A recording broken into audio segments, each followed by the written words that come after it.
Welcome to Dylan Has Movies. I'm Dylan and I have movies. I figured I would try something new to help my creative output, and I thought a collection of smaller reviews would go a long way because while I watch a lot of movies and form opinions on everything I see, I don't necessarily want to make an entire video on each and every one. I'm just going to call this movie review roundup, and it'll just be a collection of a handful of films that I'd like to talk about to some degree while I'm working on other content. I'll keep the editing rather simplistic too, nothing more than like static JPEGs throughout this because they can be completed quickly and uploaded quicker, and it's just much easier for me.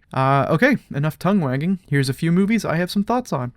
I watched this with a friend of mine, and to say that we were both underwhelmed would be an understatement. The Exorcism of God doesn't really attempt to tread any new ground in any capacity, which is odd considering some of the imagery in the film being relatively unique despite being poorly utilized. Within the first opening minutes of the film, the audience is treated to a direct ripoff of The Exorcist's iconic scene where Max von Sydow's character, Father Merrin, steps out of the cab and is greeted by the light from the bedroom window. And right off the bat, I knew this was going to be nothing more than a patchwork of tropes and other inspiration for the source material. The whole thing feels lazy. Homaging films is an understandable thing. It could be argued that every film has some form of homage or theft of imagery, but The Exorcism of God doesn't stop there because so much of it can be found in other work, and if you're unable to best or even match the quality of what you're stealing from, then your only achievement is reminding the audience that better material already exists, which leaves little reason for us to dedicate brain space to remembering your film once it's over. There's some interesting imagery in the nightmares that are haunting Father Peter. He's antagonized by a zombified Jesus dragging the cross behind him, which on its own feels like the only fresh idea that the film has on display, and I think that this would have been a solid thread to pull if it had been the only thread they pulled. Unfortunately, the film has too many of these stray pieces jutting out of its patchwork, and in an attempt to see which one would have been the most interesting, the film gripped all of the loose threads, and now there's no sweater.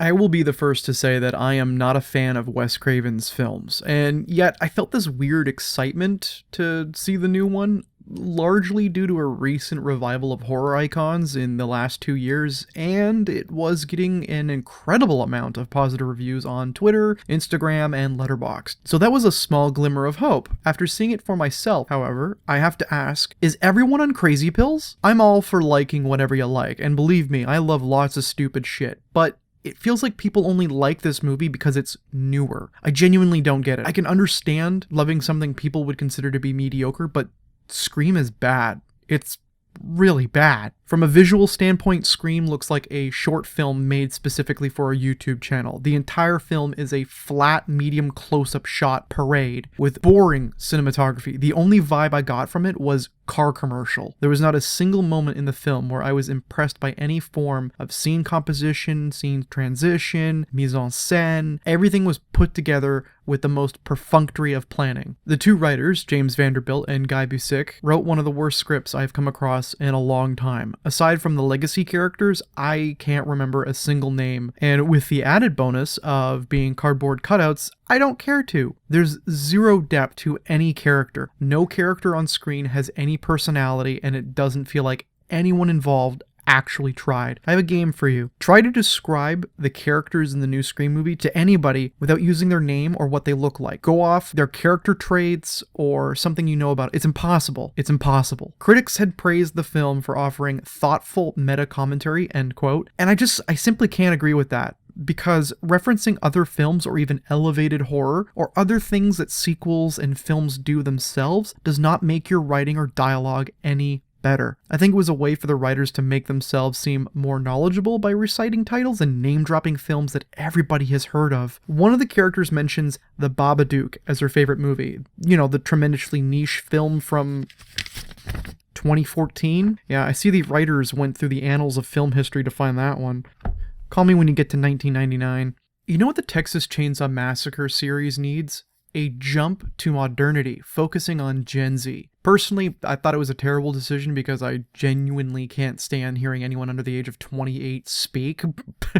But from a design standpoint, it makes the perfect demographic to throw at Leatherface. A group of young 20-somethings immediately have an arrogant and self-righteous up-their-own-ass air to themselves. And you know what? They're from California. In the first few minutes of the film, the elder sister remarks that a random man with a pistol on his hip must be compensating for something, which on the surface is already a moronic thing to do because the dude has a gun. But doubled with the fact that her sister is revealed to have survived a school shooting is icing on the cake. What are you gonna do? Stab me? So the film's about this group of young 20-somethings that travel to the almost abandoned town of Harlow to sell off older properties to other young people for it to become a more hip and trendy locale. Essentially, they're gentrifying the town. Though, as much as I don't care for any of the characters on screen, they do have some form of self-awareness, because after an elderly woman has a heart attack resulting from the group trying to evict her from the home that they legally didn't own yet, they're sufficiently contrite. I think the biggest problem with this iteration of the franchise is the absolute disrespect to Marilyn Burns, the actress who played the sole survivor Sally Hardesty in Tobe Hooper's original film. Essentially, she occupies the same character arc as Laurie Strode in the 2018 Halloween sequel. She has spent the last 50 years, like Laurie, training with weapons to finally kill Leatherface as a revenge plot for her friends who were murdered. And here's the weird thing.